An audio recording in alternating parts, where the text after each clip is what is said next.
What's up everyone? This is Andre from Localization Academy. Here we have a quick video where I'm going to try to explain to you what the fuck does QA mean. QA stands for quality assurance, which basically means it's a role for someone to assure that there is quality in what we were trying to do.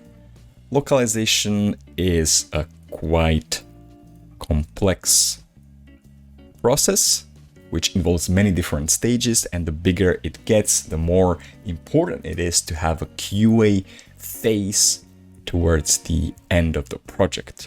Because QA has the first opportunity to see what we were trying to do during this project, what we're trying to localize from the eyes of the end user. Okay, so when we're translating, let's say, when we're localizing a website or a software or a PDF, testers who are doing the QA will be the first people to see everything localized as it would be then later on sent or shared with the end user, the customer. So previously we talked about DTP. So DTP people make things pretty, but they don't necessarily have to understand language. So after you do the DTP, you might want to send a PDF file for QA for testing, and testers will be the one to look at it. Because they understand the language, they would see, okay, do the translations make sense? Are they cut in the wrong place? Are the images in the right place?